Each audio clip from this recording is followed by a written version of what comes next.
नमस्कार विद्यार्थी मित्रांनो, लेखा व कोशागारी विभाग भरती 2025 ची जी काही प्रक्रिया आहे तर ती चालू झालेली आहे। एकूण महाराष्ट्रातल्या 6 प्रशासकीय विभागांपैकी 5 प्रशासकीय विभागांची जी काही जाहिरात आहे तर ती ऑलरेडी आलेली आहे। प्रत्येक विभागाची जाहिरात ही कुठेतरी त्या ठिकाणी 60, 70, 80 जागांच्या आसपास होती।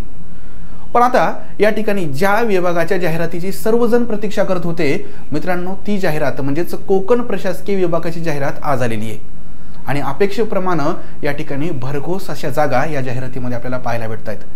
कोकण प्रशासकीय विभागामध्ये एकूण 179 एवढ्या जागा आहेत मित्रांनो। किती बरं? 179। यामध्ये ओपन साठी मला वाटतं ओपन साठी 31 आणि SC/BC साठी 21 जागा आहेत। इथं उलट झालेलं आहे आणि बाकी ज्या काही कॅटेगरी वाईज जागा येतात तर त्या बऱ्यापैकी आपल्याला त्या ठिकाणी कन्सिडर करण्यासारख्या येतात। तर या ठिकाणी मित्रांनो एकूण आता हे 6वा प्रशासकीय विभाग आहे आणि बाकी 5 प्रशासकीय विभागांच्या जे काही जागा येतात तर ह्या नक्कीच आपण ऑलरेडी कव्हर केलेल्या आहेत। त्याबद्दल सेपरेट असे व्हिडिओ आपल्या YouTube चॅनलवर अवेलेबल आहेत।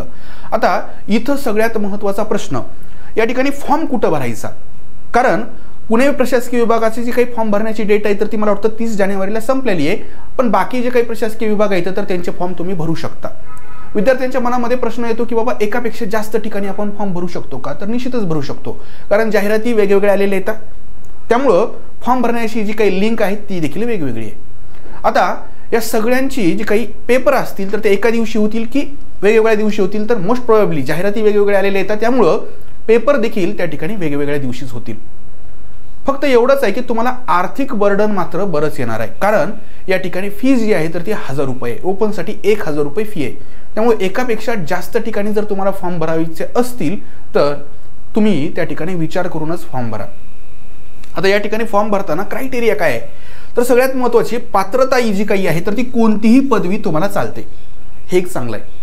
ठीक आहे, म्हणजे तुम्ही कॉमर्स, आर्ट्स किंवा सायन्स कुठलेही असाल तरी देखील चालतं। फक्त आणखी एक महत्त्वाचा क्रायटेरिया तुम्हाला फुलफिल करायचा आहे तो म्हणजे टायपिंगचा। टायपिंगमध्ये त्यांनी एक सवलत दिलेली आहे, मराठी टायपिंग आणि इंग्लिश टायपिंग दोन्हीपैकी कोणतीही एक जरी तुमची झालेली असेल, तुमच्याकडे सर्टिफिकेट असेल तर तुम्ही फॉर्म भरू शकता। मराठीसाठी त्या ठिकाणी 30 ची जी काही 30 वर्ड्स पर मिनिटचा क्रायटेरिया आहे किंवा इंग्लिशसाठी 40चा जो काही क्रायटेरिया आहे तर तो तुम्ही दोन्हीपैकी एक फुलफिल करत असाल तरी देखील तुम्ही फॉर्म भरू शकता। खुल्या वर्गासाठी ओपनसाठी वयोमर्यादा आहे किमान वय 19 आणि कमाल वय जे काही आहे तर ते 38 वर्ष। ठीक आहे, आता फक्त इथं हा जो काही मुद्दा आहे हा मात्र विचारात घ्या, कारण तुम्ही जेवढे जास्त विभागांमध्ये फॉर्म भरणार तेवढी तुम्हाला फी मात्र त्या पटीनं लागणार। मित्रांनो या ठिकाणी एकूण 6 प्रशासकीय विभाग आहेत। आता फॉर्म भरत असताना साहजिकच कोणालाही वाटणार की जिथं जास्त जागा येतात, म्हणजे उदाहरणार्थ कोकण प्रशासकीय विभागामध्ये 179 जागा आहेत, मग तिथंच फॉर्म भरायचा। पण याचाही विचार करा मित्रांनो की तिथं आपल्या कॅटेगरीला किती जागा आहेत। ठीक आहे, त्यामध्ये समांतर आरक्षणानुसार तुमच्या त्या गटामध्ये किती जागा येतात याचाही विचार करणं फार आवश्यक आहे। म्हणजे एकूण जागा किती आहेत याच्याकडे जास्त त्या ठिकाणी भर न देण्यापेक्षा या ठिकाणी तुम्ही काय करा, तुमच्या कॅटेगरीला किती जागा येतात म्हणजे एकंदर तुम्हाला कॉम्पीट किती जागांसाठी करायचं आहे ह्याची एक तुम्हाला आयडिया येऊन जाईल। आता दुसरा एक महत्त्वाचा मुद्दा, तुमचं त्या ठिकाणी जे काही ॲड्रेस आहे किंवा तुम्ही जिथे राहतात तिथून, म्हणजे एकंदर तुम्ही समजा मराठवाड्यामधले आहेत आणि तुम्ही कोकणामधला फॉर्म भरत असाल तर याचाही विचार करा की जॉब लागल्यानंतर तुम्हाला तो पूर्ण जो काही विभाग आहे त्या विभागामध्ये कुठेही टाकला जाऊ शकतं। म्हणजे घरापासून तुमचं जे काही अंतर आहे तर त्याचाही या ठिकाणी फॉर्म भरताना विचार करणं अपेक्षित आहे। ओव्हरऑल हे जे काही पद आहे तर अत्यंत त्या ठिकाणी नवीन विद्यार्थी जे काही आहेत किंवा कोणत्याही विद्यार्थ्यांसाठी अत्यंत त्या ठिकाणी चांगली अशी अपॉर्च्युनिटी म्हणता येईल। S8 कॅटेगरीचं याच्यामध्ये पेमेंट आहे साधारणतः सुरुवातीला 40,000च्या आसपास तुम्हाला त्या ठिकाणी इन हँड पेमेंट मिळेल। आता तुम्ही बऱ्यापैकी आज 31 जानेवारी म्हणजे 2 फेब्रुवारीच्या परीक्षेची तयारी करत असाल आणि या परीक्षेच्या अगदी आधी तुम्हाला ही एक त्या ठिकाणी चांगली बातमी देण्यासाठी आपण इथं आलेलो आहोत। नक्कीच ही जी काही गट बची पूर्व परीक्षा आहे तर त्याचा देखील चांगल्या पद्धतीने अभ्यास करा। त्याच्यानंतर आपण या ठिकाणी आपलं जे काही एज्युमॉल नावाचा प्लॅटफॉर्म आहे तर त्याच्यावर live plus recorded batch available करून दिलेली आहे। मित्रांनो या विभागासाठी तुम्हाला जेवढी फी आहे तर त्याच्याही अर्ध्या किमतीमध्ये तुम्हाला आपण live plus recorded batch available करत आहोत। सगळे सब्जेक्ट ह्याच्यामध्ये या ठिकाणी इन्क्लूड आहेत, मराठी, इंग्रजी, सामान्य ज्ञान आणि बौद्धिक चाचणी। एकूण 5 फॅकल्टी तुम्हाला या 4 सब्जेक्टसाठी आहेत। अमोल टाके सर आहेत, अभिजित कोळकर सर आहेत, मी स्वतः, त्यानंतर पूजा मॅडम इंग्लिश शिकवणार आहेत आणि सत्यवान सर मराठी शिकवणार आहेत। या ठिकाणी मित्रांनो सर्वात महत्त्वाचं याच्यामध्ये 2 तास दररोज लाईव्ह लेक्चर्स होतील। जे काही लेक्चर्स असतील तर ते तुमचे मिस झाले तरी देखील टेन्शन नाही, कारण ते रेकॉर्डेड फॉर्मॅटमध्ये तुम्हाला त्याच्यात अवेलेबल होऊन जातील। त्यासोबतच या ठिकाणी फ्री टेस्ट सिरीज देखील आहे मित्रांनो। TCS IBPS पॅटर्ननुसार पूर्ण आपली टीचिंग असेल, ठीक आहे। आणि याच्यामध्ये सर्वात महत्त्वाचं नोट्स तुम्हाला भेटतील। आता याच्यामध्ये आणखी एक महत्त्वाचा उपक्रम आपण एज्युमॉलच्या माध्यमातून जो काही राबवणार आहे त्याबद्दल देखील सांगतो। तुम्हाला ही पूर्ण बॅच अगदी फ्रीमध्ये देखील मिळू शकते। कशी काय बरं?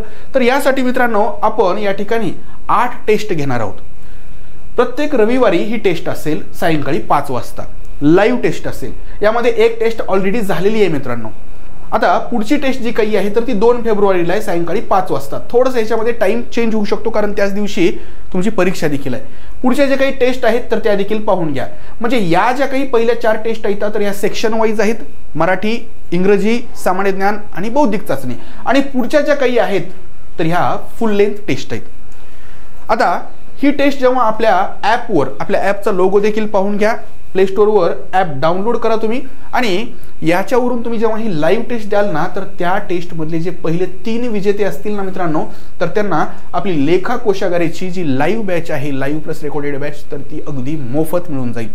त्यासोबतच या ठिकाणी टेस्टचं स्पष्टीकरण देखील फार महत्त्वाचं आहे। आणि मग जी काही टेस्ट झालेली आहे ना मित्रांनो तर ती आपल्या MPSC एज्युमॉल चॅनलवर त्या टेस्टचं पूर्ण असं स्पष्टीकरण देखील उपलब्ध होईल।